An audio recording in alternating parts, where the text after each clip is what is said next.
sur 3 feuilles soudées entre elles, sur leur longueur, ce développement en une seule surface, en hauteur, s'exprime dans des espaces de grande différence, des formes venues, reçues, aidées, parfois même ayant dérapé de leur cadre.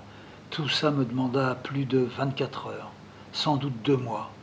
Il n'y eut aucun projet précis. Comme souvent, c'est la phrase qui venait à plusieurs reprises, comme par en dessous, et qui imprimait quelque chose, et qui ira en se précisant. D'autres fois, cette phrase disparaîtra pendant la durée donnée au dessin et réapparaîtra tout à la fin, comme pour me certifier par sa présence éclatante que c'est elle qui commandait à cet attelage. Mais il peut s'agir d'un seul mot qui nage et vole au milieu de 1000 pensées allant et venant, piquant comme un insecte, se redressant, chassant, semble-t-il, tous les autres mots. Ou encore cédant tout le terrain, disparaissant, laissant le champ libre à ce qui se jette sur moi, sur le papier, sur la feuille. Je prends mes notes, toujours dérisoires, souvent fantasques, pétulantes et rarement captivantes. Les notes s'accumulent, m'encrassent et je finis par les jeter.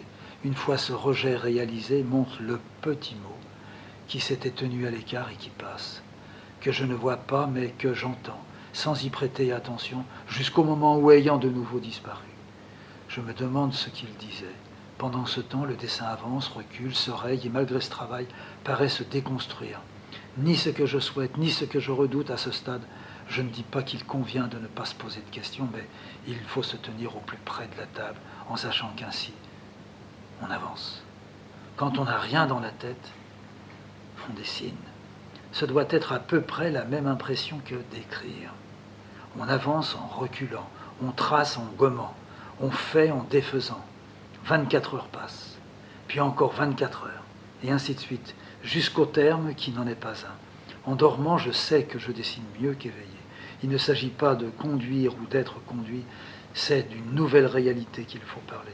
Une réalité qui entre en fusion avec l'être endormi et le magnétisme qu'il porte. C'est sans doute mieux que d'être son guide. Ça le prend. Cet être est aussi, ce corps, à côté de lui, là où l'on ne pense pas à prendre les êtres et le corps. Et pourtant, dans l'ombre qu'ils laissent, dans la cendre de leur combustion, tout le travail commence et finit. Je ne suis pas sorti de cet état en ayant trouvé, je suis passé de là à un autre là, semblable et différent, mais coupé en une partie que le mot est le seul à connaître. C'est ce mot-là que je regarde, lui l'invisible à lire, très simple, je reviens à ma table. C'est comme dans mon second lit, je me glisse sous la couverture, je me sens immédiatement dans la tiédeur. Elle apporte un contact, l'ouverture se pratique en saisissant mon crayon.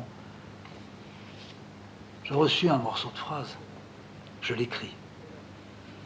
C'était la vie d'un artiste, aussitôt après enrichi par « dans la vie d'un artiste ». Avec cet intérieur proposé, il ne m'était pas difficile de céder. Je filais, j'entrais presque délibérément. Je n'ai pas l'habitude et je ne sais pas grand-chose en matière de fonctionnement, mais le dessin, comme le reste, ce n'est pas régi par une règle. Oh, j'ai voulu cette règle. Il n'y a pas de loi non plus.